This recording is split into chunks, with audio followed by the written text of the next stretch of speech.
Hey guys, welcome back to my channel. My name is Kim and this is Expedition 3 Pages.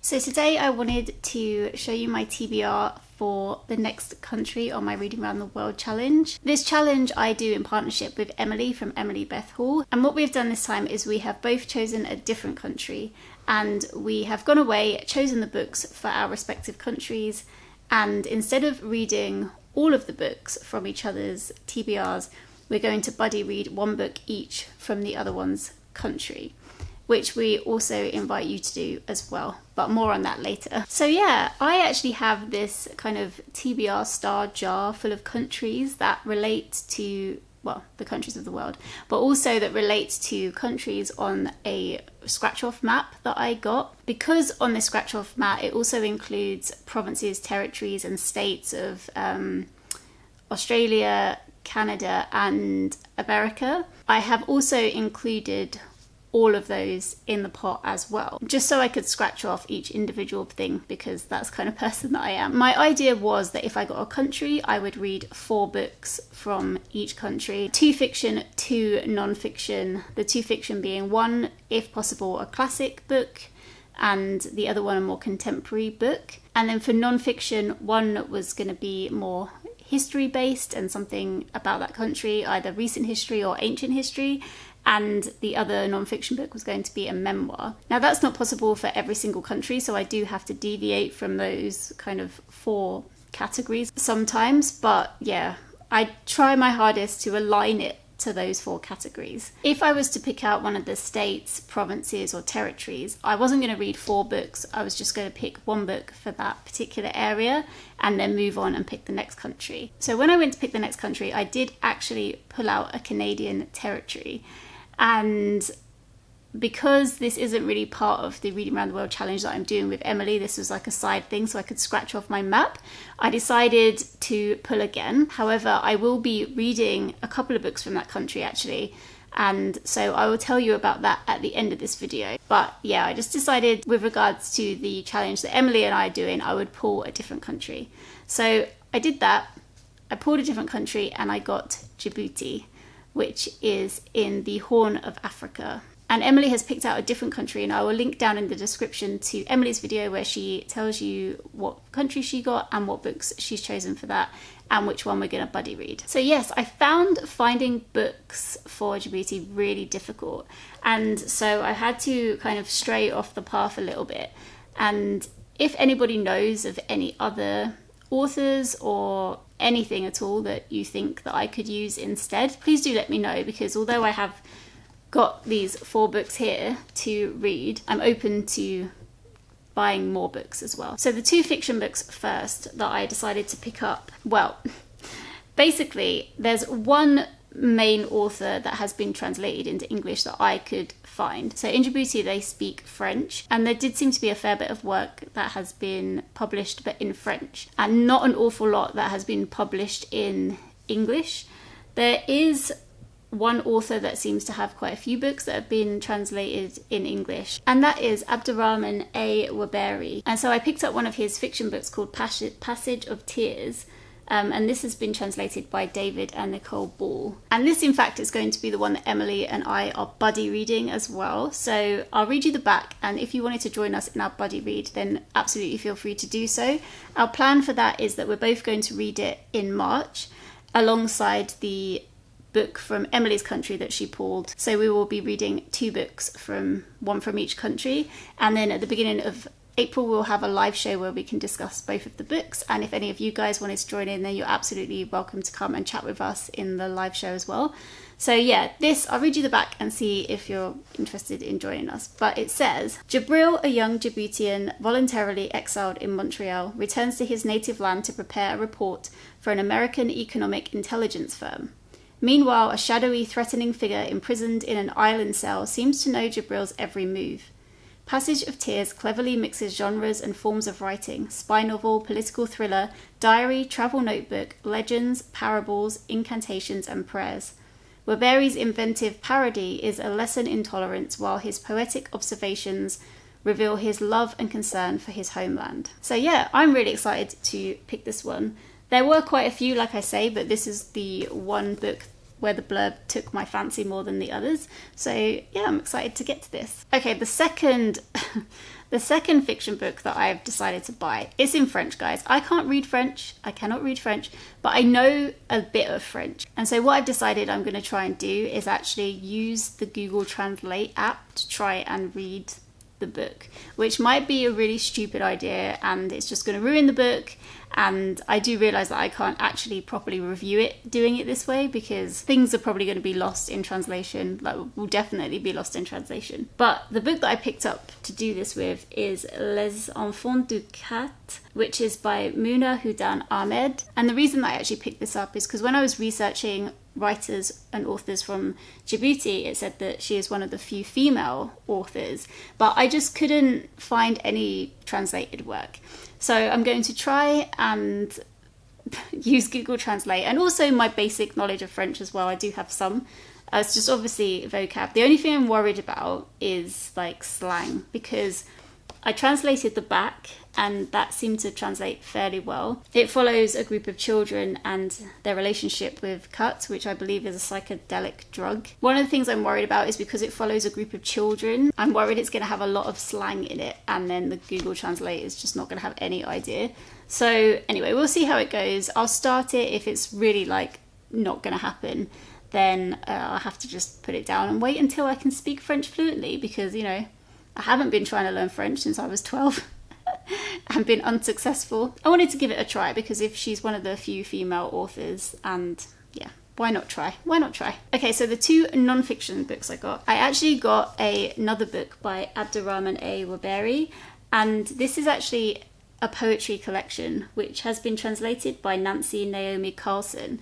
I'm a bit worried about reading poetry anyway, because I just haven't really read very much and I don't know much about poetry, so that's quite intimidating. But also I do wonder about translated poetry, because obviously, well, the one thing that I do know about poetry, it's about rhythm and it's about words and all of that, and so if it's been translated from French into English, is that gonna change things up, you know? So the reason that I picked this poetry collection up was kind of in place of a memoir. So I know that poetry isn't necessarily non-fiction or anything like that, but the reason I picked it up is because what it said about it. So it says, few of us have had the opportunity to visit Djibouti, the small crook of a country strategically located in the Horn of Africa, which makes this volume all the more seductive. In his first collection of poetry, the critically acclaimed writer Abdurrahman A. Waberi writes passionately about his country's landscape, drawing for us pictures of desert furrows of fire and a yellow chameleon sky. So yeah, I decided to go with this one because poetry is a very personal thing, and so is memoirs, so I thought I would use this as a stand-in for memoir. And then finally we've got a history book. Now I couldn't find anything, so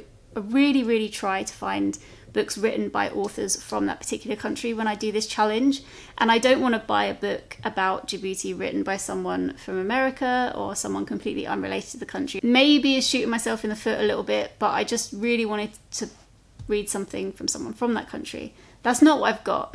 That's not what I've got because I couldn't find anything. However, when I was doing research about the country, there is this place called the Land of Punt, which was this big important trading town with ancient Egypt. And there's big debates apparently on like where this place actually was. And one of the sides of the story that people kind of fight for is to say that it was in the Horn of Africa, which is where Djibouti is. And so this book has not been written by someone from Djibouti, but has been written by someone from Somaliland. And that is The Mystery of the Land of Punt Unravelled by Ahmed Ibrahim Awali. Yeah, I just thought it would be an interesting book to read about the kind of ancient arguments for the area. Just about the possibility of this place being in the Horn of Africa, even though it's not specific to Djibouti. This is only really small, and I do wonder, like, I mean, I don't know anything about this land of Punt, and maybe you need to have like background knowledge in it before you read it, I don't know. It says this book contains convincing evidence and persuasive arguments to cause a stir among historians, Egyptologists in particular, as it will expose archaeological findings excavated in an area that has never been thought to have historical significance. So this is actually talking about Hargeisa, the capital of Somaliland and surrounding areas. But it does say in the foreword, the exact location of the land of Punt is hotly debated and still remains a mystery. Most scholars are in agreement that Punt was located to the southeast of Egypt, most likely along the Gulf of Aden coast in the Horn of Africa in present-day Somaliland, Puntland, northern Somalia, Djibouti, Eritrea or Sudan. So yeah, Djibouti is included in this, even though if it's not included specifically in this book. But I thought it would be a good starting point to kind of figure out what people might actually be thinking about the land of Punt. And I'm hoping they talk a little bit about Djibouti as well. But yeah, if anybody has any other suggestions for history books kind of about Djibouti, then do let me know, because I would like to pick something else up in the future. But this is what I have for now. So yeah, these are the 4 books that I'm going to be reading for this round, which is very exciting. And like I said before, the buddy read is going to be Passage of Tears by Abdurrahman A. Waberi. So if you would like to join us, then please do. Yeah, so we're going to be reading it in March, like I said, and then have a live show at the start of April where we can discuss all our thoughts on this book alongside the book that Emily has chosen for her country. I'm really looking forward to that one. I think it sounds really interesting. So yeah, now I'm going to go and let you know about what territory I pulled out. So I ended up pulling the Canadian territory Nunavut. And Nunavut is actually situated like very middle north Canada. It goes really high up basically. And I was only supposed to read 1 book from this, but I decided to switch it up and actually read 1 non-fiction book and 1 fiction book, because I thought that would be nice and not too overdoing it. The fiction book that I've decided to read for this one is Those Who Run in the Sky by Aviak Johnson. And this one I actually already owned. I have it on Kindle, which was quite handy. And this is, I think it's YA. It says it's a coming-of-age story, and it follows a young shaman. His name is Pitu, I think, and something happens and he ends up lost in the world of the spirits. So yeah, I'm looking forward to picking this one up because I do like myself some fantasy. So that is going to be the fiction book that I read. And then the non-fiction book that I've decided to pick up is Sakiuk, which I'm probably butchering the way I've said that. It's been really hard to kind of find out how to actually pronounce anything that I've said in this video. If I was unsure, when you Google it, there wasn't really much. And also I never trust those how to pronounce videos, because I looked up how to pronounce Carpe Diem once, and yeah, it was not correct. It was not correct. It was a very funny moment, but it wasn't correct. Anyway, Sakiuk. This sounds so interesting. So this is Sakiuk Stories from the Lives of 3 Inuit Women. And this is by Nancy Wakowicz, which I probably am not saying her name right at all. And it basically talks about the contrasting experiences between a grandmother, her daughter, and her granddaughter, and just how the area has changed, I think, over time.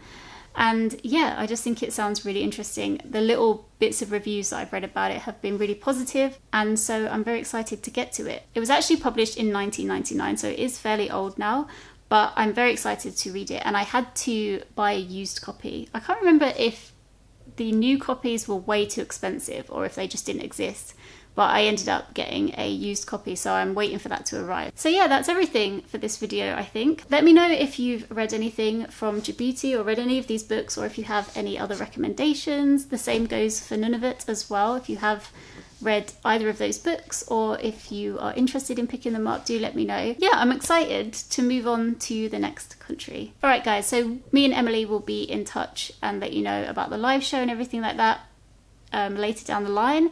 But for now, if you want to go and head over to Emily's channel and check out her video and find out what she has chosen and which books she has chosen as well. Thank you so much for watching. I really appreciate it, and I will see you in the next one. Take care, everyone. Bye.